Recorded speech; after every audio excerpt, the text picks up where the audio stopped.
not sure you'll understand just what it is I'm thinking. Feeling like a stone that skims the lake and now it's sinking. And I know in time I'll get my breath back and swim shore. And then I'll get my second wind and I'll be back for more. If you think you got bad luck, let me tell you, friend. And if a cat has 9 lives, then I think that I'll need 10. I try my best, but things always turn out wrong. But I pick myself up, dust myself off, then I'll carry on.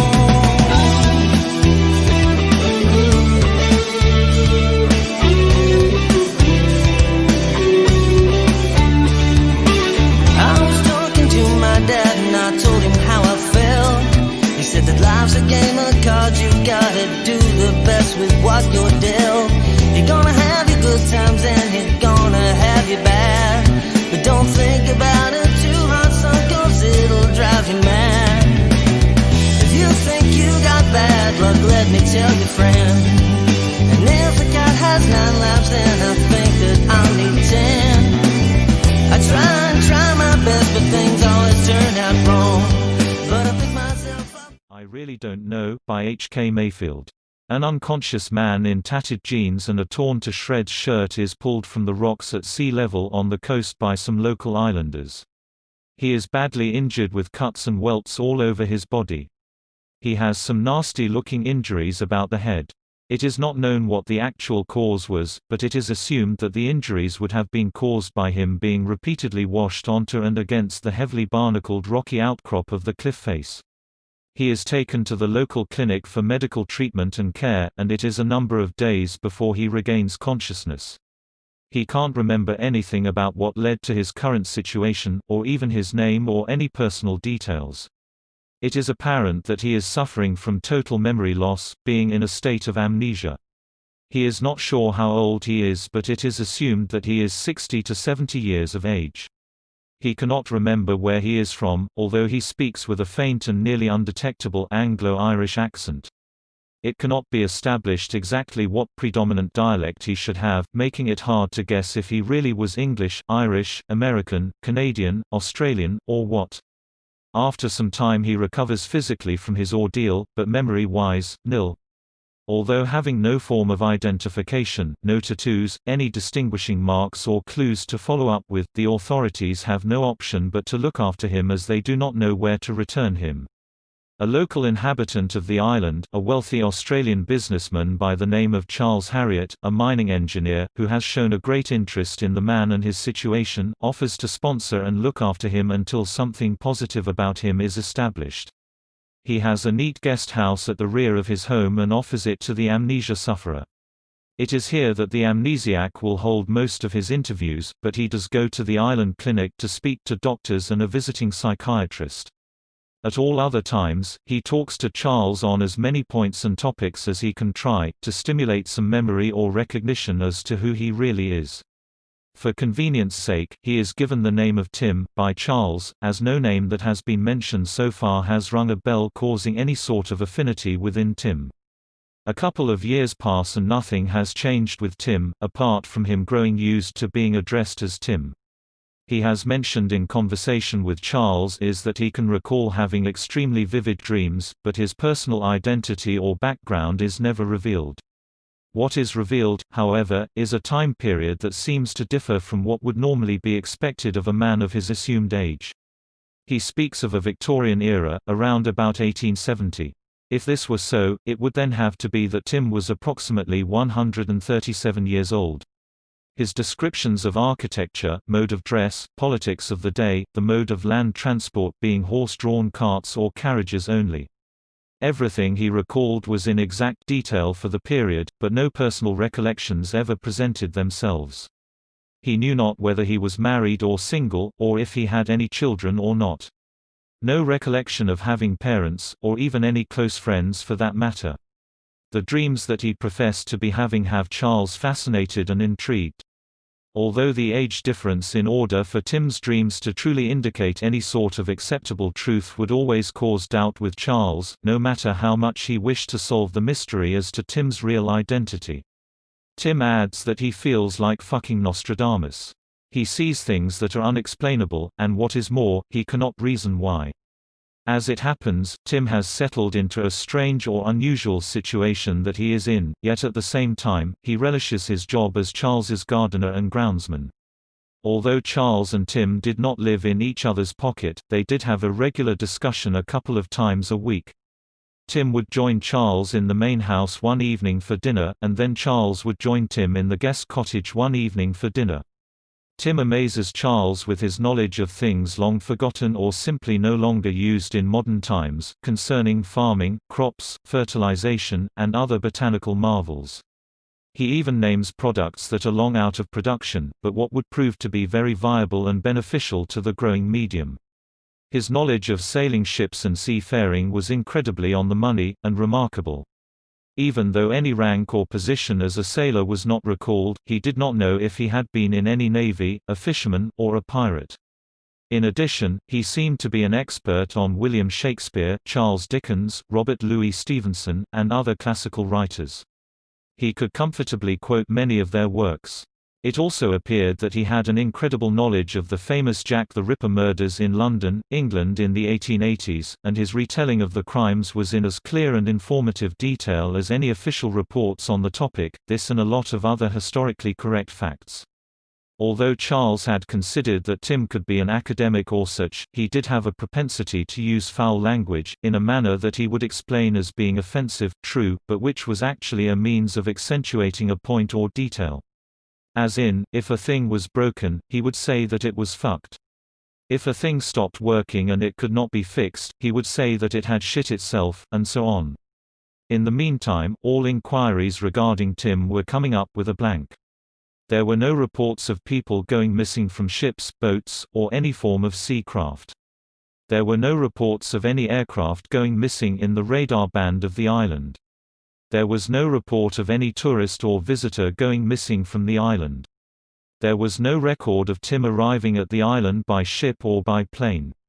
This was cause for a great deal of concern for the island's administrators, as they had a mystery that they could not solve and an apparent illegal alien that they could not deport or ask to leave because they did not know where to send him, as he had no valid passport. He was classed as a non-person, stateless, with no known nationality. Charles and Tim find themselves deep in conversation and speculation as to the possibility of Tim having a family somewhere, wondering about what had happened to him. Tim mentions that he thinks that would be the cruelest part of his condition, as he feels no empathy for a family. Therefore, if it were to be that he did have a family somewhere, he could not imagine having the correct feelings or emotions towards them through a memory of them. How could he convince himself that he truly loved and cared for people he did not know or remember in the least? He suggested that the way things were, it may be better for anyone concerned to assume that he was dead. After all, he had been missing a number of years now, and no record of his existence could be found. Charles could only wonder. Tim mentions that as things are, he is more than content with the life he is leading and to the strange but bearable existence he has started to grow accustomed to. He would say that irrespective of who he may have really been before his amnesia, a good man or a villain, it made no difference, as he was certainly not that man any longer. He added that he was of course puzzled, and at times just a little inquisitive, but on the whole, he had resigned himself to life as he now knew it, basically being as happy as Larry, without the possibility of feeling guilty via his conscience for whatever wrongdoings or negative attitude that he may have practiced beforehand. Charles would comment, "Interesting, life without a guilty conscience. Now that might just have its benefits." As time passes, Tim appears to be comfortably settled and is accepted and liked by the locals, tourists and personal friends of Charles. He freely admits that romantic urges are disappearing and he feels no compulsion to enter into any form of relationship at his age. He declares that what he is feeling is more a sense of serenity, not loneliness, and not abandonment. He was not overly keen on socializing, but when he did, he proved to be a marvelously interesting and knowledgeable dinner companion, earning the praise of Charles and his guests. Yet nobody could possibly understand that his stories, suggestions, and hypotheses were woven together in fantastic detail and logic, but all of them created out of dreams alone, not his memory. Charles and Tim had run the gamut of possibilities as to whom or what Tim could have been. Could he have been a crook or a drug runner who somehow had been thrown into the sea? Was he a lone sailor who had capsized his boat? Was he dropped from the air into the sea? Was he a covert operative who had gotten into severe trouble? Could he have been a tourist or visitor who had arrived at the island and quite accidentally have been injured while totally alone, and fallen into the sea? Could he have been robbed or mugged, having had his passport stolen, then his attacker used it to get off the island, impersonating Tim, thereby not having Tim reported as overstaying his visa? The possibilities were many. Again, as time went by, Tim could not fathom out why he was drawn to the young, late teens to early 20s people of the island, and what is more, the visiting American young people. He had mentioned this strange recognition to Charles, who in turn questioned if Tim may have been an employee of an institution, maybe a correctional facility, or a jail. He said he also mentions that it is possible the strange attraction to the young people might be trying to trigger Tim's memory, trying to recall adult children that he may have. In a light joking mood, Charles suggests that by the age of the people that he was strangely drawn to, he would discount the possibility of Tim being a pedophile, which appeared to be at scourge level on the mainland. Charles happens to ask Tim what if he was a murderer on the run from the law and they just happened to catch up with him. Tim takes a moment and answers that it would be catastrophic to him. He suggests that if that were the case, then it would be as devastating as an innocent man being imprisoned for a crime that he knew very well that he did not commit. I would be serving a sentence for something that I genuinely cannot remember. Therefore I would believe that I was innocent and probably suffer as much as the wrongfully imprisoned innocent man. Charles nods in agreement. Tim then asks Charles, if that was the case, how would you handle it, being that you have befriended me and looked after me for this last 4 or 5 years, only to discover such a thing? Charles then takes a moment before answering. He then tells Tim that although it would be a great disappointment for him, he could only judge Tim on how he found him to be, and that was trustworthy, without fault, and very pleasurable company. Tim thanks him and says that he hopes that he never disappoints Charles.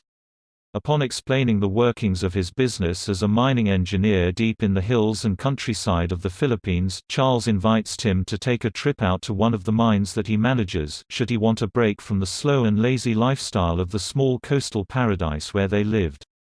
Tim had previously expressed interest in the old lost or abandoned villages and ceremonial centers of the past, a long way from the cities and civilization. Although Tim had absolutely no recollection of his own identity, he has a marvelous amount of knowledge that was not centered on only one topic.